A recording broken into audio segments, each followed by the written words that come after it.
histoires autour du sel sont légion. En France, le sel a été l'objet d'un lourd impôt, la gabelle. Cet impôt pesait sur le peuple.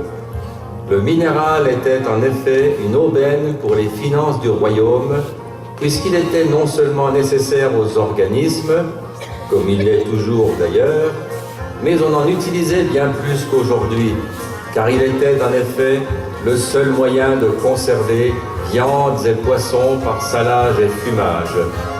Nous sommes dans un petit village, dans une province du royaume de France, dans la seconde partie du XVIIIe siècle.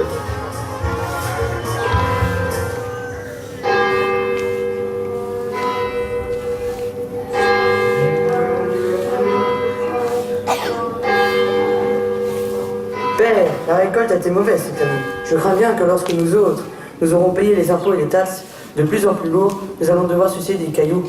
T'as bien raison, fiston. La taille, la gabelle, la capitation, le dixième, et j'en passe, c'est que ça pèse de plus en plus lourd sur la bourse de nous autres.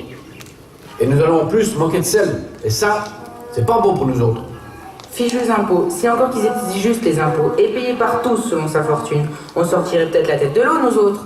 Ce jour viendra bien, faut point désespérer. Mais quand? Ce sont toujours les petits qui payent et les grands qui en profitent, tu Dieu.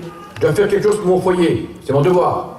Jean, Georges, Jacques, mes fils, vous êtes grands et savez tout de la culture de la terre. Je vais partir sur les routes pour faire le travailleur journalier pour qui voudra bien de moi. Vous vous occuperez de labourer sans moi. Faut-il vraiment que tu nous quittes? Père, j'irai à ta place, reste auprès de moi. Qui voudra de toi? T'es bien jeune tout de même. Je sais que tu peux faire le labeur, mais je suis pas sûr qu'on veuille de toi, vu ta jeunesse. Quand partiras-tu, mon Victor? Demain, dès l'aube, je partirai.